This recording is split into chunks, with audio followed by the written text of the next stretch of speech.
এখানে দাঁড়াতে বলবো।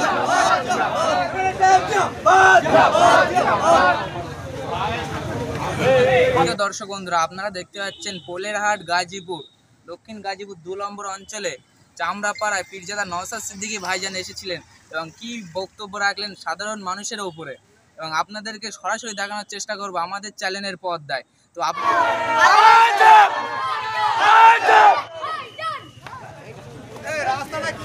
রাস্তা ক্লিয়ার, সামনে যাবে তো।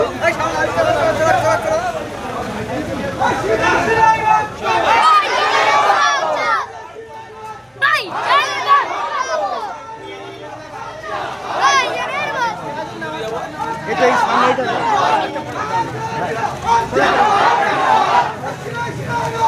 ভাই যারে ভক্ত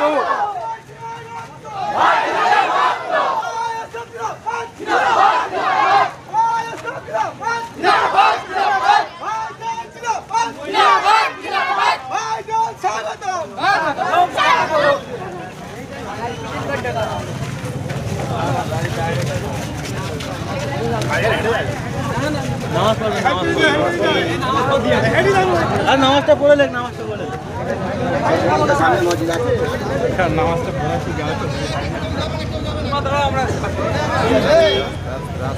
যাবে না ভাইজান, এখন যাচ্ছি কিন্তু নামাজ পড়ার জন্য। তো ঢুকলো না, যেহেতু আসার টাইম হয়ে গেছে। ভোগালী 2 নম্বর অঞ্চলে এক আইএসএফ নেতার বাড়িতে পুলিশের সামনেই একেবারে দুষ্কৃতের তাণ্ডব এবং জানলা দরজা ভাঙচুর। সেই ভিডিওটা আমাদের কাছে এসে পৌঁছালো, অনেকে ভাইরাল হয়েছে দেখছিলাম। পুলিশের ভূমিকা নিয়ে প্রশ্ন থেকে যাচ্ছে।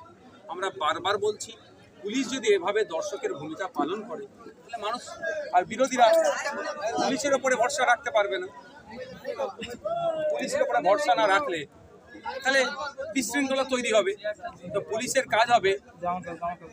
কাজ হবে নিরপেক্ষতা বজায় রেখে কাজ করা, ওখানে থেকে যারা তাণ্ডব চালিয়েছে তাদের বিরুদ্ধে ব্যবস্থা গ্রহণ করা। শুধু তাই নয়, গত রাত্রে আমাদের কর্মীদের উপর চড়াও হয়েছে, মারধর করেছে। বললে অবাক হবে, প্রধানের রিলেটেড স্বামী সম্ভবত সে, তার নেতৃত্বে এগুলো হয়েছে। এছাড়াও বাজি যে ফাটাচ্ছিল, প্রথম কথা তো যে শব্দ মাত্রা আছে তার মাত্রার বাইরে গিয়ে বাজি ফাটাচ্ছে।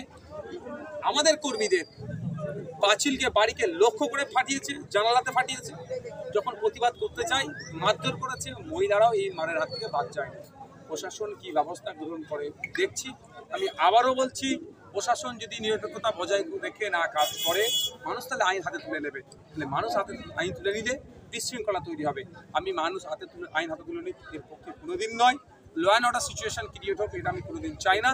প্রশাসনকে বলবো নিরপেক্ষতা বজায় রেখে কাজ করুন।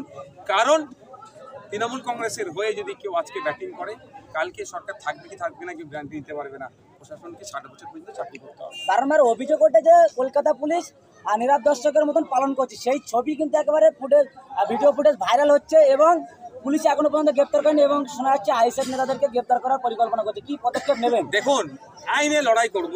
আমি মারের বদলা মারেতে বিশ্বাসী নয়। কেউ চোখ নিলে চোখের বদলায় চোখ হয়, দিয়ে তোলার ব্যবস্থা হয়, তাহলে পৃথিবীতে সবাই অন্ধ হয়ে যায়। তবে কলকাতা পুলিশের যথেষ্ট সুনাম আছে। কলকাতা পুলিশের কর্মকর্তাদের বলবো, যারা অফিসার আছেন, ডিসি স্যার আছেন, এসি স্যার আছেন, ওসি সাহেব আছেন, ইভেন সিপি স্যার পর্যন্ত, যে সুনামকে আপনারা ক্ষুণ্ণ করবেন না।